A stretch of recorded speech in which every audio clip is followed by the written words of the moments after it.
मी खात्रीने उत्तीर्ण होईल.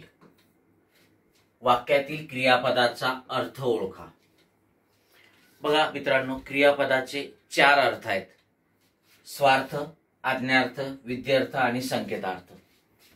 जर एखाद्या क्रियापदातून फक्त काळाचा बोध होत असेल आणि कोणताही भावार्थ व्यक्त होत नसेल, आज्ञा देणे किंवा मागणे, विनंती, सल्ला, उपदेश, प्रार्थना, आशीर्वाद, कर्तव्य, योग्यता, इच्छा, तर्क, अनुमान, शक्यता, अंदाज, संकेत असा कुठलाही भावार्थ व्यक्त होत नसेल, फक्त काळाचा बोध होत असेल, म्हणजेच क्रियापदाचा स्वतःचा अर्थ समजत असेल, तर त्या क्रियापदाला स्वार्थी क्रियापद म्हणतात. ठीक आहे.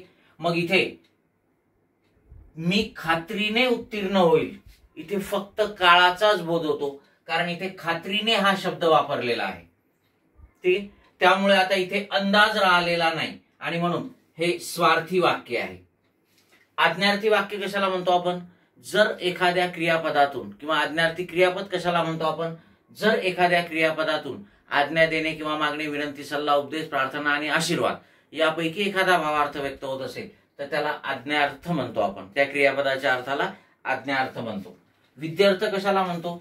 जर एखाद्या क्रियापदातून कर्तव्य, योग्यता, इच्छा, तर्क, अनुमान, शक्यता, अंदाज हा भावार्थ व्यक्त होत असेल तर त्या क्रियापदाला आपण विध्यर्थी क्रियापद म्हणतो आणि त्यातून व्यक्त होणारा अर्थ, ठीक आहे, कर्तव्य, योग्यता, इच्छा, तर्क, अनुमान, शक्यता, अंदाज यापैकी एखादा असतो.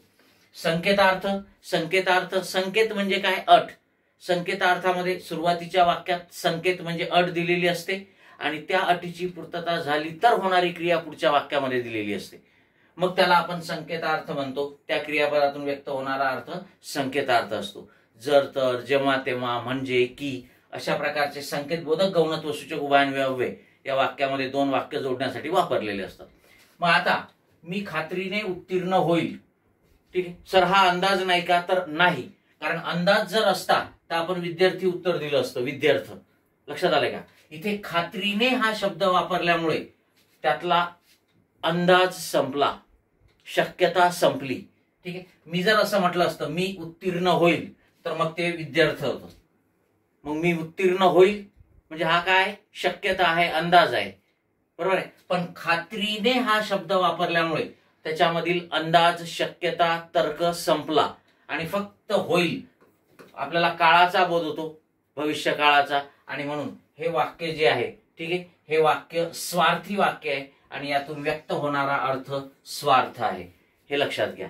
ओके. यस.